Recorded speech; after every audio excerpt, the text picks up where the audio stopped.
Why didn't she argue? That's what bothered them most. Not the expired credentials, not the military-grade optics scattered across the steel table. It was the silence. The way she stood there perfectly still while Private Cole Madden tore through her olive backpack like he was hunting for contraband in enemy territory. Most people would have protested, explained, defended themselves with that desperate edge in their voice that says, "I don't belong here, this is a mistake." But Mara Briggs, she just watched. Calm, unreadable, like she'd been through this before, like she knew something they didn't. The afternoon sun cut harsh angles through the checkpoint windows at Fort Keystone, casting long shadows across the inspection table. Sergeant Ray Lindell stood beside Madden, arms crossed, jaw tight. They'd seen plenty of contractors come through with questionable paperwork, but this woman, something about her didn't add up. Her clothes were all wrong for someone carrying military-grade equipment. Faded work shirt, canvas jacket that had seen better days, boots scuffed from actual use, not the kind of wear you get from walking between office buildings.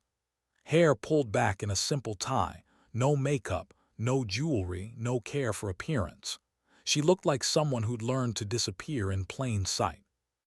"Ma'am," Lindell said, his voice sharp with authority that barely masked suspicion, "you're carrying equipment you're not cleared for. Where did you get this gear?" Mara said nothing. She simply unzipped another flap of the backpack without argument. No complaint, no defensive words. Her hands moved with precision, deliberate and practiced, like this was protocol she'd followed 1,000 times before. And that precision, that absolute lack of nervousness, only made Madden more suspicious. "Check the lining," Madden muttered to Lindell. "Something's off here." They searched more aggressively now, unzipping side pockets, digging into hidden compartments, even running fingers along seams that might conceal false bottoms. The scattered tools on the table told a story. A soldering iron, a high-frequency optic calibrator, a crumpled military map with coordinates that shouldn't be in civilian hands, a thick logbook bound in worn leather, its pages dense with scrolled notes and code. Too much, too exact. Too military for someone whose contractor pass had expired 2 weeks ago. Mara had arrived at the checkpoint just after noon, holding that temporary pass and claiming she was there to consult on a classified drone radar calibration issue. A legitimate reason, except for the dates. And at a place like Fort Keystone, dates mattered. Protocols mattered. One day expired could mean the difference between authorized and illegal. But she wasn't protesting, wasn't sweating, and that bothered Madden more than anything else. Then it happened. Lindell's knife sliced through a hidden seam in the bag's inner lining, not because he saw anything but because he was thorough. And from that hidden compartment something slipped out, something that shouldn't have been there. A folded cloth, black and worn, edges frayed from years of being carried close. An embroidered patch sewn in fatting gray thread. A wolf silhouette dissolving into fog, simple, haunting, and completely unrecognizable to both guards. "What the hell is this?" Lindell muttered, holding it up to the light. His hand froze mid-motion, fingers gripping the fabric like he'd found something dangerous without understanding why. He didn't get an answer, not from Mara, because someone else had stopped walking. Colonel Dean Whittaker had been on his way to a routine systems briefing, moving through the corridor adjacent to the checkpoint with the distracted efficiency of a senior officer reviewing mental checklists. He'd caught a glimpse of the emblem through the checkpoint window, just a flash of gray thread and black fabric, and his entire body locked up like he'd seen a ghost. Not a metaphor, an actual ghost. He stopped mid-stride, turned slowly, stared through the glass. Then he stepped inside. The room temperature seemed to drop. Whittaker moved with the kind of controlled intensity that made junior officers straighten their spines without being told. He crossed to the table, eyes fixed on that patch lying among the scattered tools and maps. He leaned down close enough to see the stitching detail. The way the wolf faded into fog, the precise angle of the embroidery. And in that moment his face went pale. "Stand down," he said. His voice was low but firm, carrying the weight of absolute authority. Don't touch anything else." The room went still. Madden and Lindell exchanged glances, confused but obedient. "Stand down," from searching a suspicious civilian. Whitaker straightened, still looking at the patch. When he finally spoke again, his voice had changed. It carried something beyond rank, something closer to reverence or maybe dread. "That's Spectre Division." The words hung in the air like a classified file accidentally spoken aloud. Private Madden looked at Sergeant Lindell. Both had heard the name before, but only in whispers. Stories traded in late-night barracks conversations. Urban legends about a unit that operated so far off the books that even their successes were buried.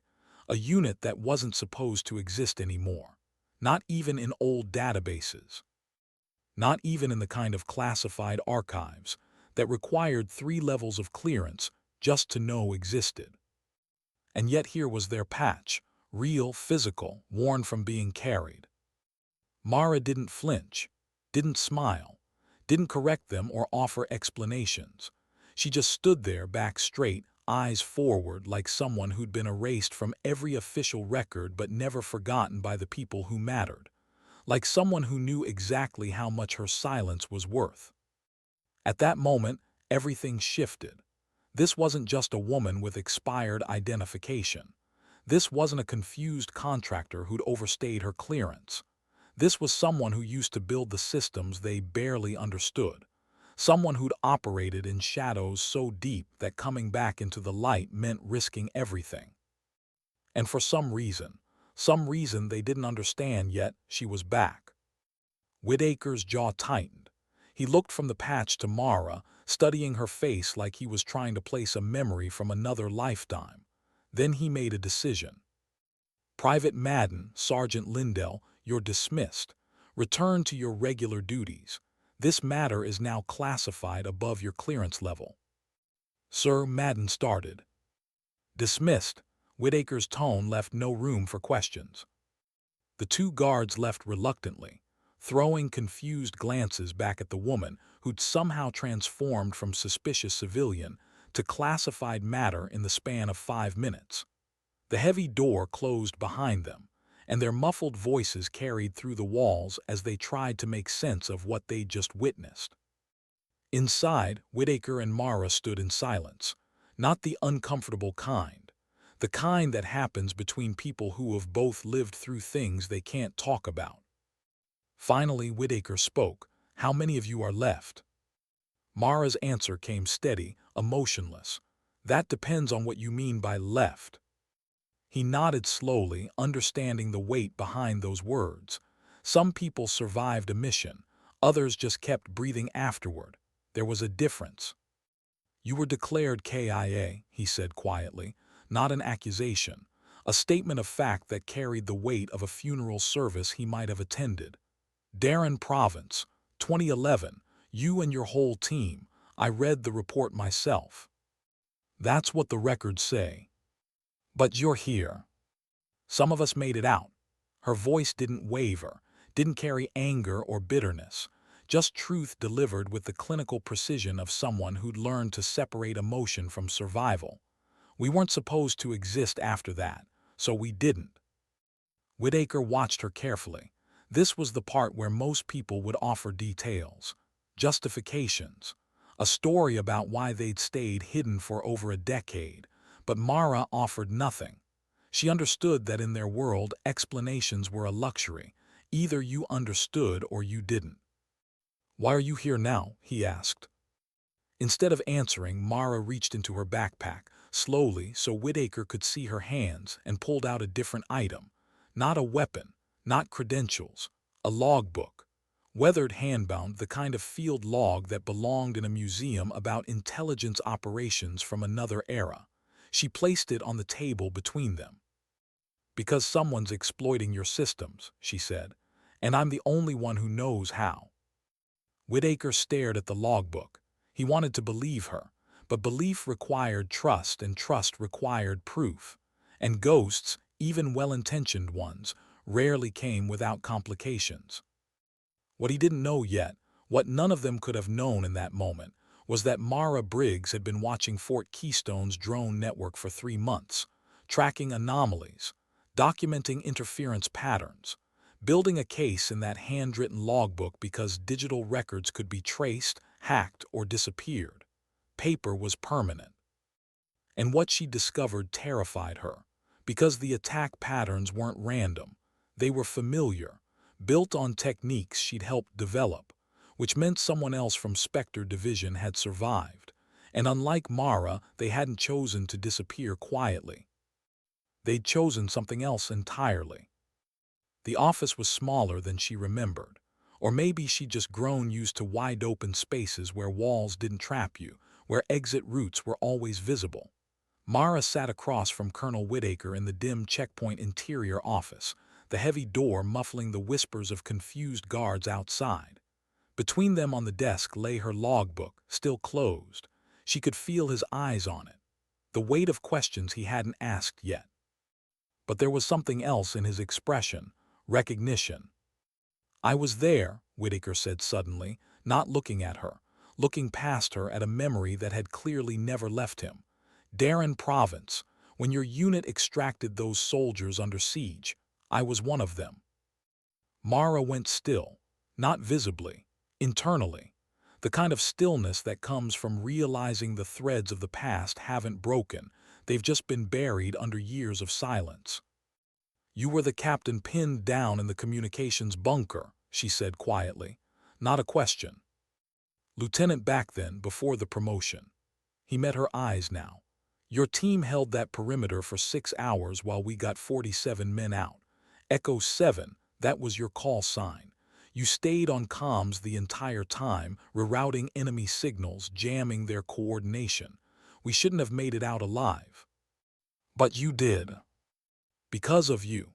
His voice carried something between gratitude and guilt, the survivor's burden of owing your life to people who didn't get to collect on that debt. "When I heard Spectre Division had been disbanded, that everyone was declared KIA, I tried to find records, tried to verify, but it was like you'd all been erased. Not just removed from active duty, actually erased. No service records, no death certificates, nothing." "That was the point." Whitaker leaned forward, elbows on the desk, hands clasped. "So why risk coming back?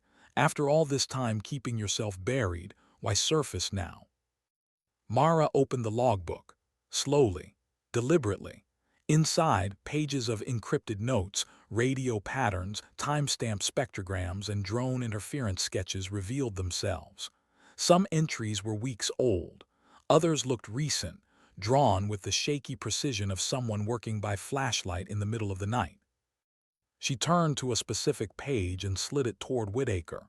"This interference signature," she said, tapping a sequence of wavelengths sketched in careful detail. "It matches the anomalies you've been chasing for the last 3 months. Your drone training exercises, the GPS lock failures, the unexplained signal degradation." Whitaker's face went rigid. He'd been briefed on those anomalies. Minor issues, they'd been told. Equipment quirks. Nothing that warranted investigation beyond routine maintenance. But looking at Mara's documentation now, seeing the patterns laid out with forensic precision, he understood. These weren't quirks. They were attacks. "How do you know about our classified training operations?" he asked carefully.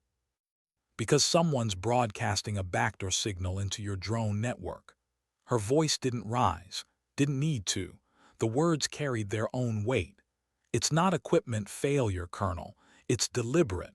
Someone's exploiting vulnerabilities in your systems, vulnerabilities I helped create 12 years ago."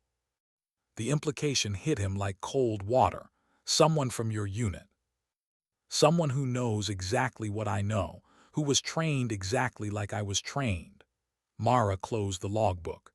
Spectre Division was built on persistence. We were taught to find ways into systems that were supposed to be impenetrable, and we were very, very good at it. Whitaker stood abruptly, packing to the window. Outside, the checkpoint looked peaceful, normal, but normalcy was an illusion when ghosts from disbanded units started targeting military installations. "Why didn't you come forward sooner? Why the expired visitor pass? The side door approach.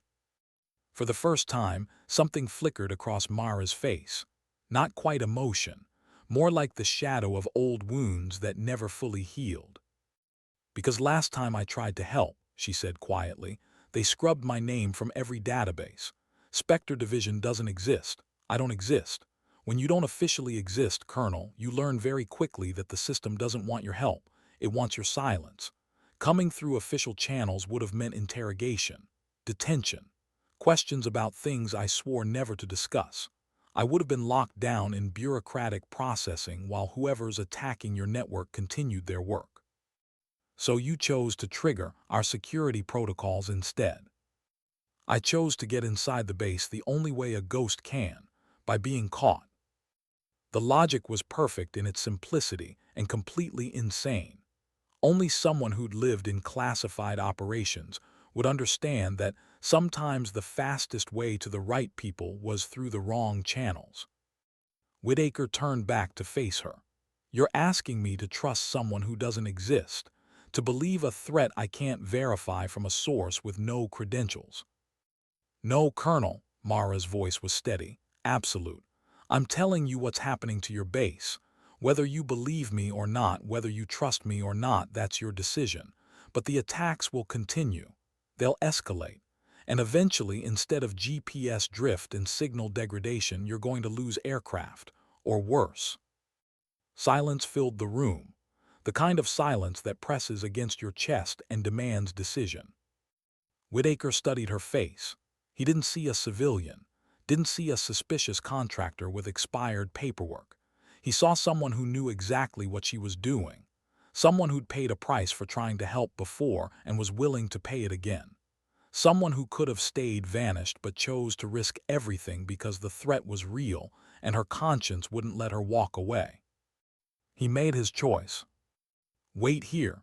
He stepped to the door, opened it enough to signal one of the guards outside. Run a full legacy scan, handwriting comparison. Look for old Spectre Ops records. Focus on the call sign Echo 7. The guard looked confused but nodded. Yes, sir. The door closed again. Whitaker returned to his seat. Mara stayed seated, arms folded, completely calm. She'd done this verification ritual before, probably more times than she should have needed to. Being a ghost meant proving you were real over and over again to people who had no reason to believe you. 20 minutes crawled by. Neither of them spoke. The weight of everything unspoken, past missions, buried secrets, the debt Whitaker owed her, the risk she was taking, filled the room like smoke. Finally a knock, the door opened. A tech officer entered, clutching a red-stamped folder labeled Historical Classified. His face was pale, not from exertion, from discovery. Sir, he said carefully, placing the folder on the desk, the match is exact. This is Echo 7, Signal Intelligence Specialist. She designed the original counterjamming protocols for drone operations in hostile environments. We're still using modified versions of her work today, across multiple installations. Whitaker opened the folder. Inside, old photographs, service records that should have been destroyed, commendations that had never been publicly awarded, and in the corner of one photo, a younger version of the woman sitting across from him. Same eyes, same quiet intensity, same person who'd chosen to stay dead rather than live with recognition she didn't want. He looked back at Mara with something new in his expression. Respect, mixed with the heavy realization of everything he hadn't known. You built the systems that protect this base. I built the foundation, Mara corrected. But someone's figured out how to exploit the flaws I couldn't fix 12 years ago. The vulnerabilities that seemed theoretical back then. They're real now, and whoever's doing this knows exactly how that code works. The implication was clear. This wasn't some random hacker. This wasn't foreign intelligence stumbling onto weaknesses. This was personal. Someone with intimate knowledge of Spectre Division protocols. Someone trained by the same people, shaped by the same missions, who'd learned the same dark arts of signal manipulation and system infiltration. "So either our black files have been compromised," Whitaker said slowly, working through the possibilities, "or someone else from your unit survived and turned." Mara was quiet for a long moment. When she finally spoke, her voice carried something she'd been holding back. Not fear, something heavier. Grief, maybe, or guilt. "I hoped I was the only one who made it out." She looked down at her hands, scarred, worn, the hands of someone who'd built systems and broken them. "But the signal patterns in your drone network, they look familiar, too familiar. I recognize the signature, not just the technique, the thinking behind it, the patience, the precision." "You know who it is." "I have suspicions, but suspicions aren't proof. And without proof, we're just two ghosts trading accusations about someone who might also be dead." Whitaker closed the folder. Everything had changed in this room. What started as a security problem had become something else. A chess game played across years. A reckoning between people who'd been erased and were now clawing their way back into existence for very different reasons. "What do you need to stop this?" Mara looked up, direct, unflinching. 48 hours, full access to your drone control network, and a tech team that follows orders without asking too many questions. It was an insane request. Hand over complete access to critical defense systems to someone with no official clearance, no verifiable identity, based solely on decade-old records and the word of a colonel who admitted he owed her his life. But Whitaker didn't hesitate. "Done." They gave her a sealed room in the base's communications wing. No windows, one door, 3 hand-picked technicians who'd been told only that they were working on a classified systems audit and should follow Miss Briggs' instructions without deviation. Lieutenant Carter Graham was the youngest, 26, fresh from advanced technical training, brilliant with code but short on field experience. He looked at Mara with barely concealed skepticism. "Sir," he'd said to Whitaker before they started, voice low enough that Mara couldn't hear, "we're handing our entire drone grid to someone with an expired visitor pass. Someone who has no official credentials, no verifiable background. This is—" "Lieutenant," Whitaker's voice cut through the objection like a blade, "that woman wrote the foundations of every system you think you understand. She's forgotten more about signal warfare than you'll learn in 10 years. Do your job, follow her instructions, and maybe, if you pay attention, you'll actually learn something." Graham had gone quiet, but his doubt hadn't disappeared. Doubt was healthy. It kept you alert, made you question, but it also made you slow, and slow meant vulnerable when someone was actively attacking your systems. Mara didn't acknowledge Graham's skepticism. She'd seen it before. Earned it, even. Trust wasn't given freely in their world. It was built through competence, demonstrated repeatedly under pressure. She moved through the base's drone control systems like she was reading her own handwriting, because in many ways she was. The core architecture hadn't changed much since she'd helped design it. Oh, they'd added layers, updated interfaces, implemented new security protocols. But underneath all those cosmetic improvements, the skeleton was still hers, and she knew where every bone could break. "Pull up the incident logs from the last 90 days, she said, not looking up from her workstation. "Filter for GPS anomalies, signal degradation, and unexplained course deviations." The tech team complied. Data flooded the screens. What looked like random noise to them was a pattern to Mara, clear as a signature. "There," she pointed to a cluster of incidents. "These 3 events, different dates, different training exercises, but the interference timing is identical, down to the millisecond. That's not equipment failure. That's a script. Someone's running automated attacks." Graham leaned in, studying the timestamps. "Could be coincidence. Equipment cycling at regular intervals." "It's not coincidence." Mara's voice was patient but firm. "Watch." She pulled up the signal frequency data, overlaying the 3 incidents. The patterns synchronized perfectly. See how the interference matches the base's routine communication windows. Whoever's doing this knows your schedule. Their timing attacks to blend with normal operations. You're not seeing anomalies because they're designed to look like background noise. One of the other techs, a specialist named Ramirez, swore under her breath. How long has this been happening? Longer than 3 months, Mara replied. These are just the incidents you noticed. I bet there have been dozens of micro-intrusions you never caught, small enough to avoid detection protocols, large enough to map your entire network architecture. The room went cold with that realization. They weren't dealing with preliminary probing. They were already compromised. The attacks they'd been chasing were just the visible surface of something deeper. Graham's skepticism was cracking. If they've already mapped our network, why haven't they struck harder? Why reveal themselves with these small disruptions? Mara looked at him directly, and in that look he saw something that made his blood run cold. Experience. The kind that came from operating on the other side of these attacks. Because they're patient, she said, and patience is more dangerous than speed.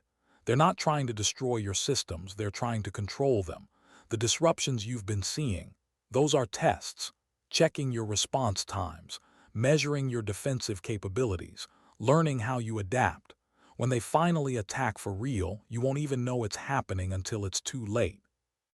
The implications settled over the room like ash. This wasn't just a security problem. It was a slow-motion invasion, invisible, methodical, designed by someone who understood that the best attacks weren't loud. They were silent, patient, and absolutely certain.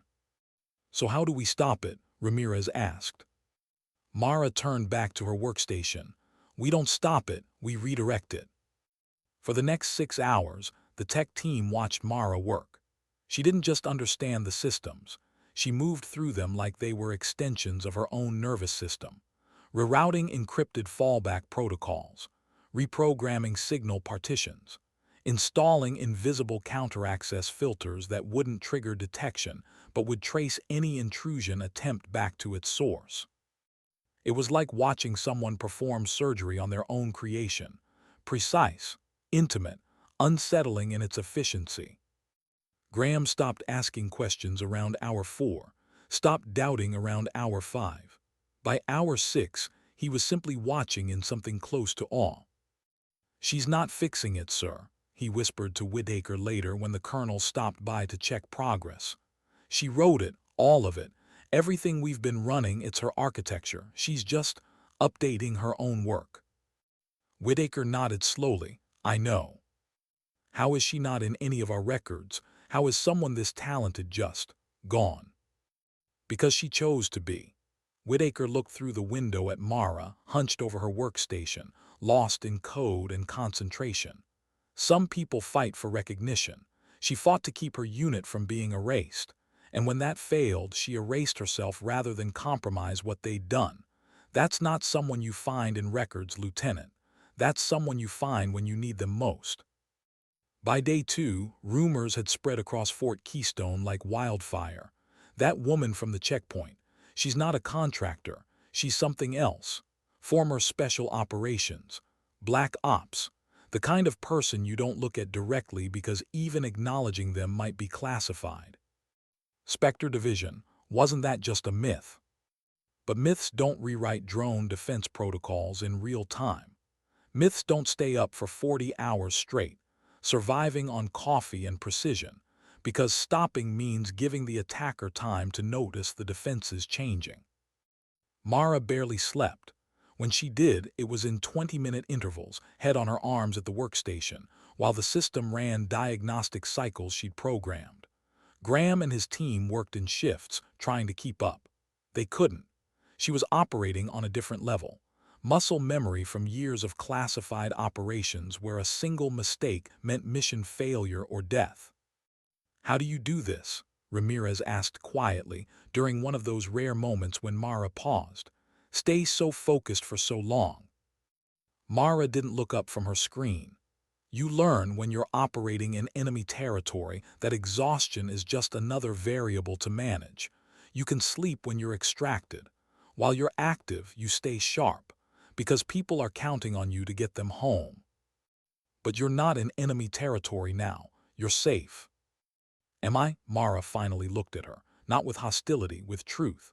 I'm a ghost working on classified systems without official clearance, trying to stop an attack by someone who used to be on my team. Someone who knows how I think, how I work. If I fail, this base loses millions in equipment and possibly lives. If I succeed but can't prove the threat is real, I get detained for unauthorized access. Either way, I don't go home clean. So no, Specialist Ramirez, I'm not safe. I'm just doing the job anyway. The honesty of that answer hit harder than any motivational speech. This wasn't duty. This wasn't heroism. This was someone who'd made a choice knowing it would cost her, and doing it anyway because the alternative, walking away, was impossible. On day 3, everything converged. A routine drone training flight, 3 aircraft, standard pattern over the southern range, nothing unusual, until suddenly, without warning, all 3 drones lost GPS lock midair, not gradually, simultaneously, like someone had flipped a switch. The control room erupted in controlled chaos. Operators tried manual override. Nothing. The drones veered wildly, autopilot systems scrambling to compensate without positional data, trajectory calculations failing as they drifted toward each other on a collision path. $42 million in equipment. Potentially lives on the ground if debris fell near populated areas. No time to react, no time to troubleshoot. Then Mara's protocols kicked in. Backup systems she'd installed, systems the operators didn't even know existed, engaged automatically. Emergency subroutines locked the drones into stable holding patterns. Auxiliary positioning using ground-based radio triangulation replaced the lost GPS data. Manual control re-engaged through secondary channels that bypassed the compromised primary network. The drone steadied, held position, landed safely under operator guidance through Mara's backup systems. Total time from crisis to resolution, 4 minutes. Total casualties, 0. Total equipment loss, 0. The control room fell silent. Operators stared at their screens, trying to understand what had just happened.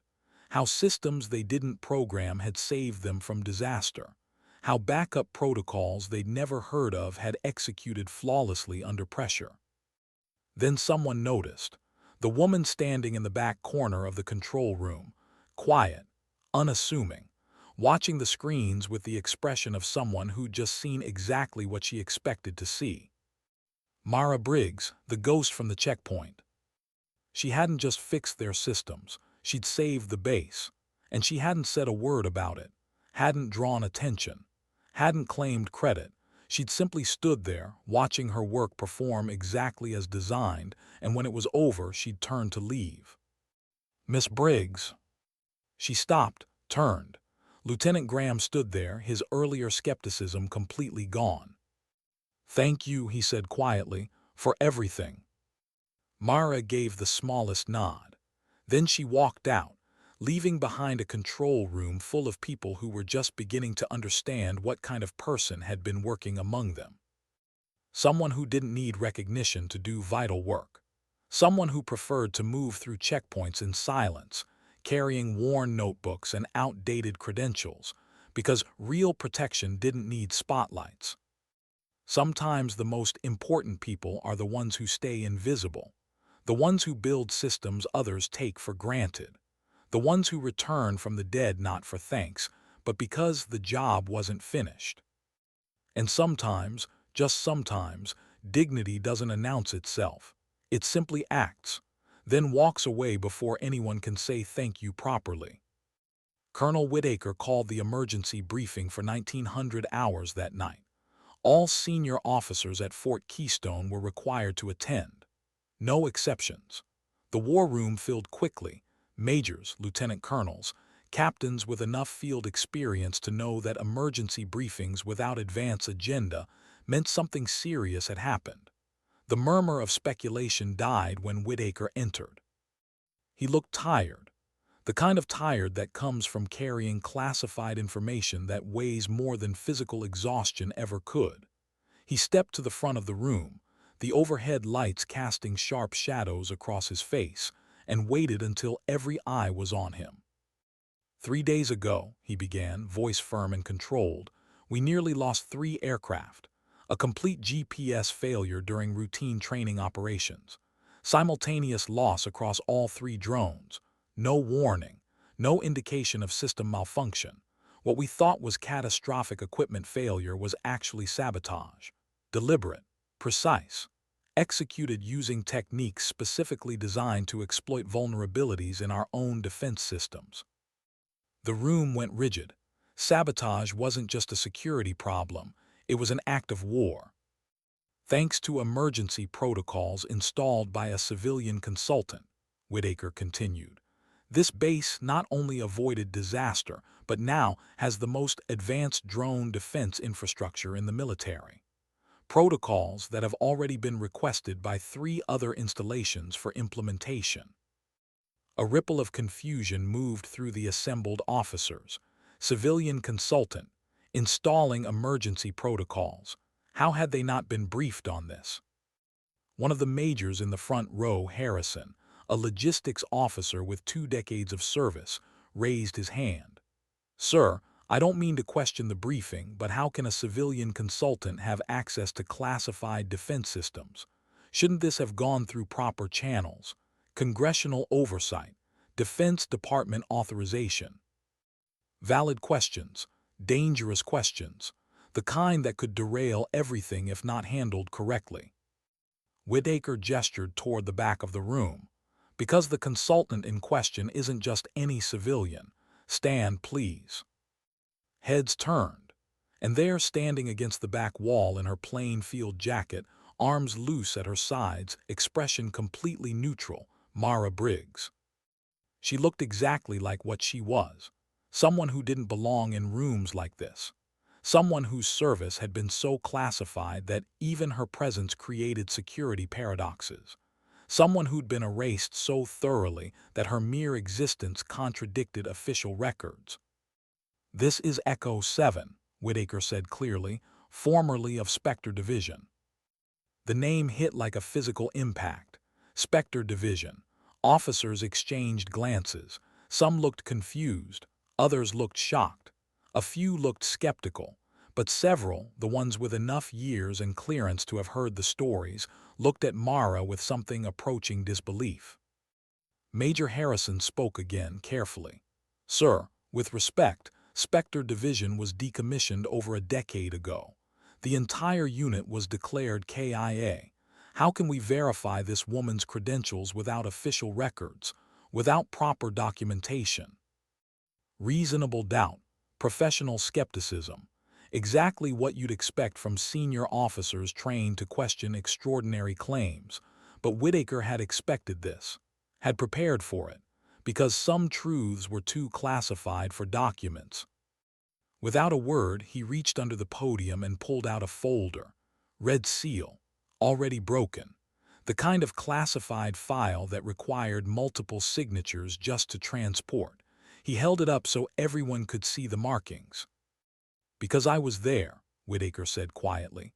Darren Province, 2011, when her unit saved 47 American soldiers pinned down during an ambush. I was one of those soldiers. Echo 7 didn't just write the systems that protect this base. She kept them running under fire while her team held the perimeter during a full extraction. 6 hours of continuous operation while enemy forces tried to overrun our position. Without her signal intelligence work, without her jamming enemy communications and rerouting their coordination, we would all be dead. The room fell absolutely silent. You could hear the ventilation system, the slight creak of chairs as officers processed this information. This wasn't hypothetical history. This was their commanding officer admitting he owed his life to the woman standing in the back. Whitaker turned toward Mara, and in front of the entire command staff, in front of officers who'd served longer, fought harder, earned more official recognition. Colonel Dean Whitaker saluted her. "Ma'am," he said, voice thick with emotion he didn't bother hiding, "it's an honor to finally thank you properly." The gesture rippled through the room. Some officers straightened instinctively. Others looked uncertain. But everyone understood what they were witnessing. Recognition that should have happened years ago. Gratitude that had been buried under classification and political decisions and the cold mathematics of plausible deniability.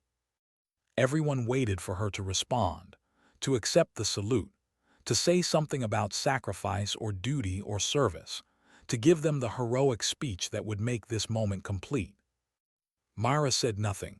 For a long, uncomfortable moment she just stood there. Then, "Colonel, I didn't come back for thanks." Her voice was quiet but clear. No false modesty, no deflection, just truth. "I came back because I recognized the attack pattern." She paused, and when she continued, her words hit the room like artillery.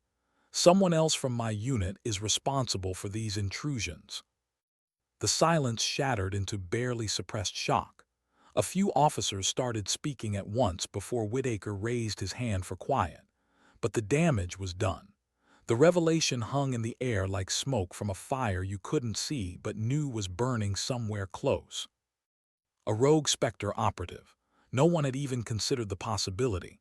Black Ops units didn't just go rogue. They were too tightly controlled, too carefully managed, too psychologically vetted. Except Spectre Division had been different. They'd operated so far off the books that normal controls hadn't applied. And when the unit was disbanded, when everyone was declared KIA, there were no exit interviews, no decommissioning protocols, no way to track who survived and who'd chosen to disappear. "Do you know who?" Whitaker asked, stepping forward. "Not yet." Mara's honesty was unsettling in its directness. "I have suspicions, but suspicions aren't proof. What I do know is this won't be the last attempt." Spectre was trained to persist. We were built for that, patient, methodical, willing to wait years for the right opportunity. This attack today, that was them testing my defenses, seeing how I'd respond. They know I'm here now, and they'll adapt. Major Harrison spoke up again, his earlier skepticism replaced with tactical thinking. "If this operative knows you're here, knows your techniques, how do we stay ahead of them?" Mara looked directly at him. "You don't, not conventionally, because conventional defense assumes your enemy doesn't know your systems, but this person knows them as well as I do. Better, maybe, because they've spent the last decade perfecting intrusion techniques while I've been trying to forget I ever learned them." She paused.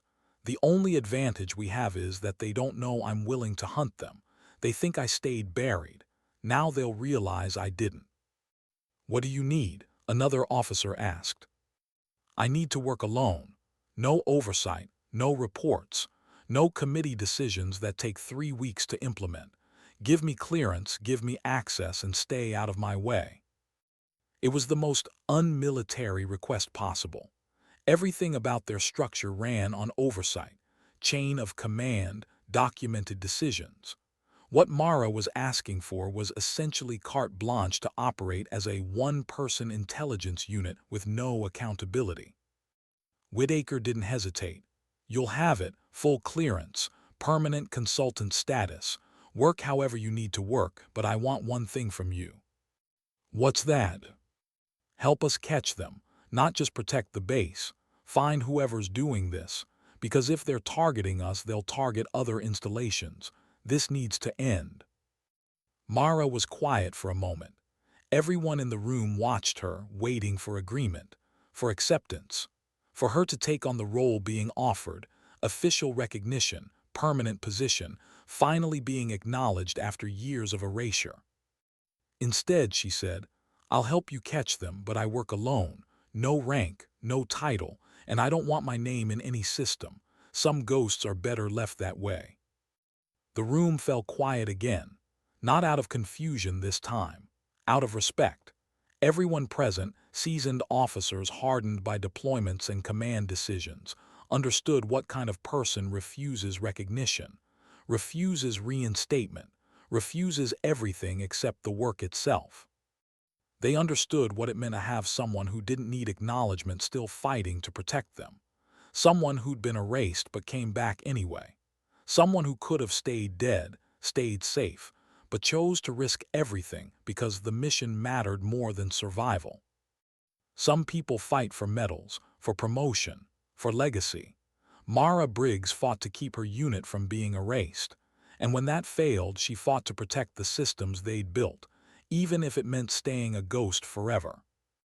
The briefing ended without fanfare.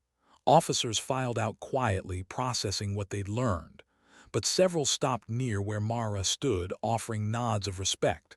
Not salutes, she'd made it clear she didn't want that, just acknowledgement, human to human, warrior to warrior. Lieutenant Graham approached last. "Ma'am, if you need help, if you need anything during your work." "I'll let you know," Mara interrupted gently. Then softer, "Thank you, Lieutenant, for learning fast." He smiled slightly. "You didn't give me much choice." After everyone left, Whitaker and Mara stood alone in the empty war room. The overhead lights hummed softly. "You know you can't catch them alone," Whitaker said quietly. "If they're as good as you say." "They're better than I say because I trained them." Mara looked at the classified folder still lying on the podium, her service record, her proof of existence. "I don't know if I can catch them, Colonel, but I know I'm the only one who can try, and trying means I stay invisible. The moment I become official, the moment my name goes into a system, they'll know, they'll vanish. And next time they won't test defenses, they'll strike for real." Whitaker nodded slowly, understanding, hadn't it, but understanding. "Then do what you do best," he said. "Stay invisible, hunt them, and when you find them—" "I'll handle it." Mara's voice carried finality, not aggression, just certainty. "This is my responsibility, my unit, my code they're exploiting. I'll end it." She turned to leave, but Whitaker called after her. "Mara." She stopped. He'd never used her first name before, always Echo 7, always the call sign. Using her actual name meant something. "When this is over," he said, "when you've found them, come back. Let us give you what you deserve, recognition, honor, your name on something permanent." Mara looked back at him, and for just a moment something flickered in her expression. Not quite a smile, not quite sadness, something in between. "Some people need recognition to know their work mattered, Colonel. I just need to know the systems still work, that people make it home safe. That's enough." Then she walked out, leaving Whitaker alone with the weight of owing everything to someone who wouldn't accept payment. Mara refused every offer, every single one. No reinstated rank, no official title, no permanent office at Fort Keystone, no nameplate, no desk with her call sign etched in brass, nothing that would put her back into systems that had already erased her once. "I didn't come back for recognition," she told Whitaker when he tried again, tried to give her something tangible. "I came back because I didn't want another unit to disappear the way mine did. That's finished now. The base is secure. You know what to watch for. I've done what I came to do." But she didn't disappear, not completely. Instead, she came back in her own way, once a week, always on Wednesday afternoons, always in civilian clothes, that same faded canvas jacket, worn boots, hair tied back with no concern for military presentation. No one announced her arrival. No one logged her visits in the official security records, but no one dared question it either. She would walk the corridors quietly, moving like smoke through the communications wing, scanning new drone systems, testing for breach patterns, running diagnostics that only she fully understood, updating encrypted fallback protocols in ways that left no digital fingerprint but somehow made everything more secure. The tech team had learned to recognize her presence without acknowledging it directly, a shadow in their peripheral vision, a quiet competence that didn't need explanation. They stopped calling her by rank. They simply referred to her as Miss Briggs, but the tone they used, respectful, almost reverent, carried more weight than any military salute. It was the tone you use for someone who's earned trust through actions, not titles. Lieutenant Graham watched her work sometimes, quietly, learning. She'd catch him observing and wouldn't acknowledge it, but she'd slow down slightly, let him see her process, let him understand the thinking behind the code, teaching without saying she was teaching, passing on knowledge without official curriculum. "Why do you still come?" he asked once, during one of those rare moments when she'd finished a diagnostic cycle and was reviewing results. Mara didn't look up from her tablet, because systems need maintenance, and because the person trying to breach your network is still out there. They haven't struck again, but that doesn't mean they've stopped. It means they're being patient, waiting for me to make a mistake, waiting for security to get comfortable. "You really think they're still active?" "I know they are. I can feel them. Small probes testing different entry points. They're learning my defensive patterns the same way I learned theirs. It's a game now. Silent, invisible, but very, very real." Graham felt cold hearing that. The idea that Fort Keystone was under continuous shadow attack, imperceptible to normal security but obvious to someone like Mara, it was terrifying. "How long can you keep this up? Coming here every week, hunting someone who might never show themselves fully?" Mara finally looked at him. "As long as it takes, because if I stop, they win. If I disappear again, they'll strike. They're waiting for me to think we're safe. That's when they'll hit hardest."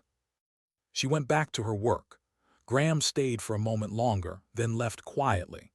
That conversation haunted him. The idea that safety was an ongoing effort, not a state you reached and maintained. That protection required constant vigilance from people willing to stay invisible while everyone else slept peacefully. Outside the main checkpoint, the same place where her bag had been torn apart, where suspicion had given way to revelation, something appeared one morning. A small steel plaque, mounted discreetly on the wall beside the entry door. No ceremony, no speech, no press release, just metal and words. "For the one who didn't need orders to protect us, Spectre lives on." No name, no rank, no date, just acknowledgement of service that couldn't be acknowledged officially, a ghost's memorial while she still breathed. Mara saw it eventually. She'd walked past that checkpoint dozens of times since her first day, and the plaque hadn't been there before. She stopped, read it, stood there for a long moment, hand in her jacket pocket, expression unreadable. Then she kept walking, but those who saw her face in that moment said she looked not happy, not proud, something quieter, something that lived between grief for what was lost and peace with what remained. Acceptance, maybe. One afternoon, as she stepped out toward the parking lot after finishing her weekly maintenance check, someone called after her. "Ma'am." She turned. Private Cole Madden stood there, the same guard who'd ripped through her backpack on that first day, who'd treated her like a threat, like someone suspicious. He stood at attention now, but his eyes were different, older somehow, like he'd learned something important and it had changed him. "I wanted to apologize," he said, voice steady, "for how I treated you at the checkpoint, for tearing through your gear like you were a threat." Mara didn't scold him, didn't lecture. She just looked at him with that same quiet intensity that had unsettled him during their first encounter. "You were doing your job," she said simply. "I respect that." Still, Madden shifted his weight. "We should have known, should have seen." "You couldn't have known." Mara's voice was firm but not unkind. "That's the point. I didn't exist in any system you could check. My credentials were expired. My equipment was suspicious. You did exactly what you were trained to do. Question, verify, protect the base. That's not something to apologize for." Madden nodded slowly. "Can I ask you something?" "Yes." "Why do you keep coming back? After everything, after being erased, after everything. Why keep protecting a system that couldn't protect you?" It was the question everyone wanted to ask, but no one had the courage to voice. The question that got to the heart of why Mara Briggs was different, why she mattered. Mara was quiet for a moment. Then, "Because the system didn't fail me, Private. People made decisions that I disagreed with. People chose to erase us rather than acknowledge what we did. But the mission, keeping soldiers safe, protecting operations, building systems that save lives. That mission is bigger than any one person's career, bigger than recognition, bigger than whether my name exists in a database. She paused, then added, "You don't stop protecting people just because they stopped acknowledging you. You stop when the work is done. And in our line of work, the work is never done." Madden stood there, absorbing that, understanding that he was talking to someone who operated from a moral framework so different from normal career thinking that it seemed almost alien. Someone who'd internalized service so deeply that it had become who she was, not just what she did. "Thank you, ma'am," he said quietly. Mara gave the smallest nod. Then she walked away, boots crunching on gravel, disappearing into the civilian parking area where she'd leave in an unremarkable sedan that wouldn't stand out in traffic. 6 months passed. The drone interference stopped completely. No more anomalies, no more signal breaches, no more GPS failures. Whether Mara had found the rogue operative, whether her upgraded systems had made further attacks impossible, or whether whoever was hunting Fort Keystone had simply moved on to easier targets, no one knew for sure. Mara never said, never confirmed, never filed a report explaining what she'd done or how she'd done it. But Fort Keystone's defense protocols became the new national model, copied across installations worldwide. Other bases, other branches, all implementing systems that traced back to work originally done by someone whose name didn't appear in any official documentation. Improvements credited to classified consultant work, and advanced signal intelligence protocols developed through joint operations research. Ghost work, done by a ghost, protecting thousands of people who would never know her name. A year later, when new tech officers arrived at Fort Keystone for their first assignments, they were pulled aside by senior staff during orientation, told something that sounded like legend but was treated as operational protocol. If you run into a problem that feels unsolvable, if you're staring at systems that don't make sense, code that seems broken but works perfectly, or security measures you can't explain, wait for Wednesday. There's a civilian consultant who comes through sometimes. Mid-40s, plain clothes, doesn't talk much. Ask respectfully, and she might help you see a system you didn't know existed. Don't bother trying to learn her full background.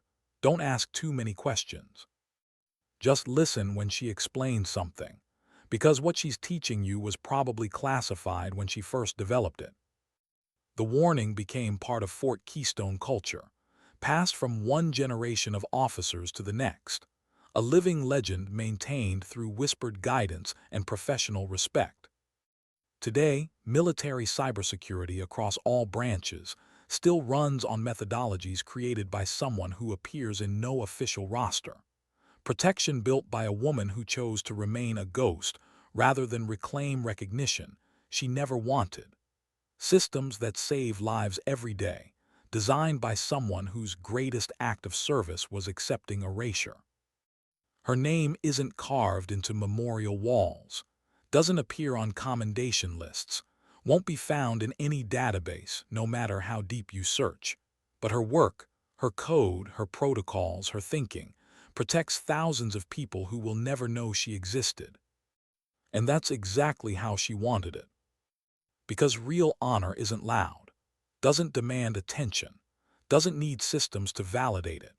Real honor moves through checkpoints in silence, carrying worn notebooks and outdated credentials, and a name that no longer exists anywhere except in the memories of people who know what it means to be protected by someone you've never met. Some people spend their lives chasing recognition, building careers on visibility, measuring success by how many people know their name. But the most vital work is often done by people who prefer to stay invisible, who understand that true strength doesn't shout, it shows up consistently, works without acknowledgement, and walks away before anyone can say thank you properly. Mara Briggs understood that, lived it, embodied it so completely that she became something rarer than a decorated soldier. She became proof that dignity doesn't need validation, that service doesn't require applause, that the highest form of protection often comes from people who have made peace with never being seen. Be like Mara. Help even when no one sees you. Protect systems even when those systems have forgotten you. Build foundations knowing someone else will get credit. And when they finally recognize your value, when they offer you everything you've earned, have the strength to keep working quietly anyway. Because legends don't need systems to remember them. They leave behind something stronger than recognition, deeper than reputation, more permanent than any plaque or medal. They leave behind proof, in saved lives, in secure systems, in the quiet certainty that someone somewhere is still watching over the people who need protection most. Sometimes dignity doesn't speak.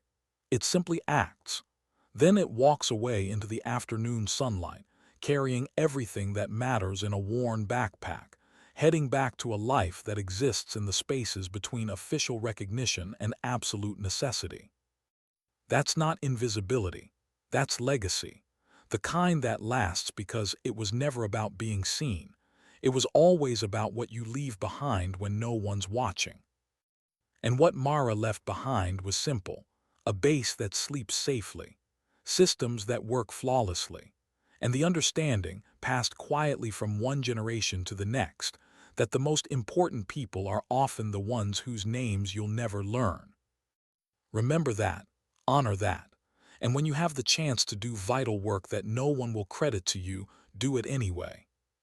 Because that's what heroes actually look like. Not standing in spotlights, walking through checkpoints with expired paperwork and the quiet certainty that the work matters more than the recognition ever could.